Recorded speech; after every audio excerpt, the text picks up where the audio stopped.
आज एक बात मैं आप लोगों को बताने जा रही हूँ, जो बात सुनकर आप भी दंग रह जाओगे।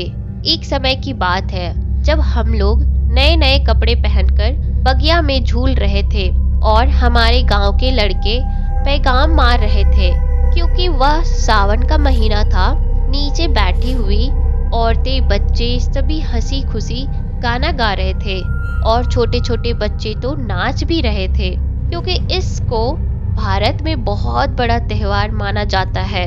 हम लोग कपड़ों की गुड़िया गुड्डा बनाते हैं और सारे भाई मिलकर उसे पीटते हैं। इस दिन गुजिया, गुलगुला, पूरी, कचौरी आदि तरह के नए नए पकवान बनाए जाते हैं और सारी लड़कियां इस दिन अपने ससुराल से मायके आ जाती है। पूरे दिन हम लोग बगिया में पेड़ पर झूला डालकर झूलते हैं। एक टोली के बाद दूसरी टोली झूला झूलने के लिए तैयार रहती है। यह तब की बात है जब झूलते झूलते दोपहर हो गई और अब नीचे बैठी औरतें अपने अपने घर खाना खाने के लिए चली गई और 3 या 4 लड़के और लड़कियां ही बचे हुए थे।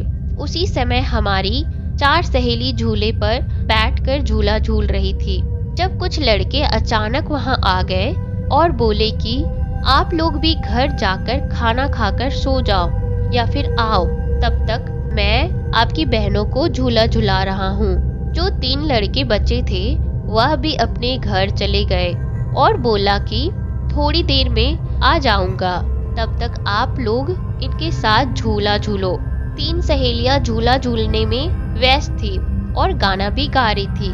उसी समय मेरी एक सहेली ने बोला कि इनमें से कोई एक लड़का जो पैगाम मार रहा है, कभी उसका सिर आगे आता है और कभी उसका पेट। हमको तो यहाँ तक लगता है कि कभी कभी उसका दांत भी बाहर आ जाता है।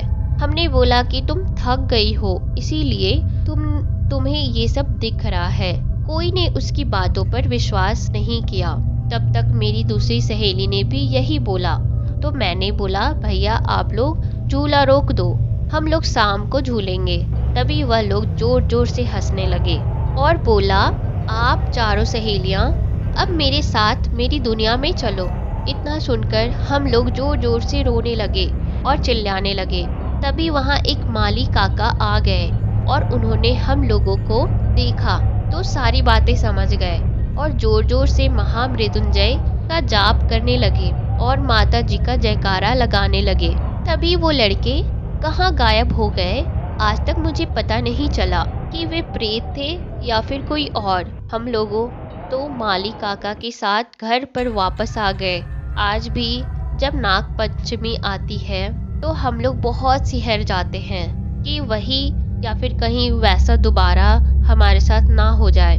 लेकिन ऐसा हादसा उस दिन के बाद कभी दोबारा नहीं हुआ। भगवान का लाख लाख शुक्र है। अगर आपको ये कहानी अच्छी लगी तो मेरे चैनल को सब्सक्राइब जरूर कीजिएगा और अगर कोई आप में से खुद की स्टोरी लिखते हैं तो आप मुझे इंस्टाग्राम पे मैसेज करके सेंड कर सकते हो। मैं आपकी स्टोरी लोगों को जरूर सुनाऊंगी।